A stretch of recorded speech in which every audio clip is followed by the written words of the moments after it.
जय श्री राम। मित्रों, आज की तेनालीराम की कहानी है मूर्खों का साथ हमेशा दुखदाई। विजयनगर के राजा कृष्णदेवराय जहां कहीं भी जाते, जब भी जाते, अपने साथ हमेशा तेनालीराम को जरूर ले जाते थे। इस बात से अन्य दरबारियों को बड़ी चिढ़ होती थी। एक दिन 3-4 दरबारियों ने मिलकर एकांत में महाराज से प्रार्थना की, महाराज, कभी अपने साथ किसी अन्य व्यक्ति को भी बाहर चलने का अवसर दें। राजा को यह बात उचित लगी।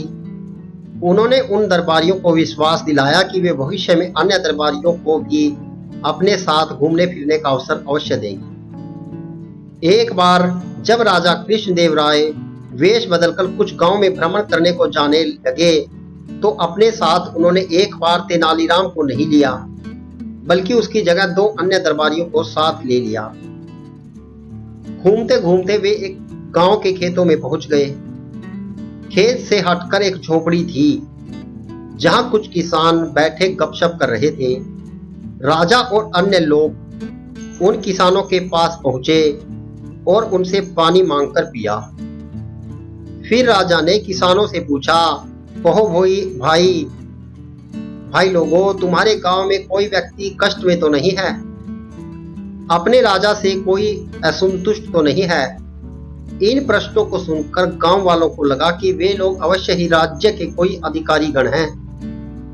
वे बोले, महाशय, हमारे गांव में खूब शांति है, चैन है, सब लोग सुखी हैं, दिन भर कड़ी मेहनत करके अपना कामकाज करते हैं और रात को सुख की नींद सोते हैं, किसी को कोई भी दुख नहीं है।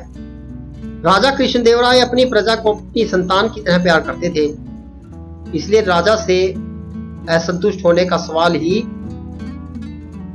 नहीं पैदा होता। इस गांव के लोग राजा को कैसा समझते हैं? राजा ने एक और प्रश्न किया। राजा के सवाल पर एक बूढ़ा किसान उठा और ईख के खेत में से एक मोटा सा गन्ना तोड़ लाया। उस गन्ने को राजा को दिखाता हुआ वह बूढ़ा किसान बोला, श्रीमान जी, हमारे राजा कृष्णदेवराय बिल्कुल इस गन्ने जैसे हैं। अपनी तुलना एक गन्ने से होती देख राजा कृष्णदेवराय सकपका गए। उनकी समझ में यह बिल्कुल भी नहीं आई कि इस बूढ़े किसान की बात का अर्थ क्या है। उनकी यह भी समझ में न आया कि इस गांव के रहने वाले अपने राजा के प्रति क्या विचार रखते हैं। राजा कृष्णदेवराय के साथ जो अन्य साथी थे, राजा ने उन साथियों से पूछा, इस बूढ़े किसान के कहने का क्या अर्थ है? साथी राजा का यह सवाल सुनकर एक दूसरे का मुंह देखने लगे। फिर एक साथी ने हिम्मत की और बोला, महाराज, इस बूढ़े किसान के कहने का साफ मतलब यह है कि हमारे राजा इस मोटे गन्ने की तरह कमजोर हैं। उसे जब भी कोई चाहे एक झटके में उखाड़ सकता है, जैसा कि मैंने यह गन्ना फाड़ लिया है। राजा ने अपने साथी की इस बात पर विचार किया तो राजा को यह बात सही मालूम हुई। वह गुस्से में भर गया और इस बूढ़े किसान से बोला, तुम शायद मुझे नहीं जानते कि मैं कौन हूं। राजा की क्रोध से भरी वाणी सुनकर वह बूढ़ा किसान डर के मारे थर थर कांपने लगा। तभी झोपड़ी में से एक अन्य बूढ़ा उठ खड़ा हुआ और बड़े नम्र स्वर में बोला, महाराज, हम आपको अच्छी तरह पहचान गए हैं, लेकिन दुख इस बात का है कि आपके साथी ही आपके असली रूप को नहीं जानते। मेरे साथी किसान के कहने का मतलब यह है कि हमारे महाराज अपनी प्रजा के लिए तो गन्ने के समान कोमल और रसीले हैं, किंतु दुष्टों को अपने दुश्मनों के लिए महानतम कठोर भी हैं। उस बूढ़े ने एक कुत्ते पर गन्ने का प्रहार करते हुए अपनी बात पूरी की। इतना कहने के साथ ही उस बूढ़े ने अपना लाबदा उतार फेंका और अपनी नकली दाढ़ी मूछें उतारने लगा। उसे देखते ही राजा चौंक पड़े। तेनालीराम, तुमने यहां भी हमारा पीछा नहीं छोड़ा। तुम लोगों का पीछा कैसे छोड़ता भाई? अगर मैं पीछा न करता तो तुम इन सरल हृदय किसानों को मौत के घाट ही उतरवा देते। महाराज के दिल में क्रोध का ज्वार पैदा करते, सो अलग।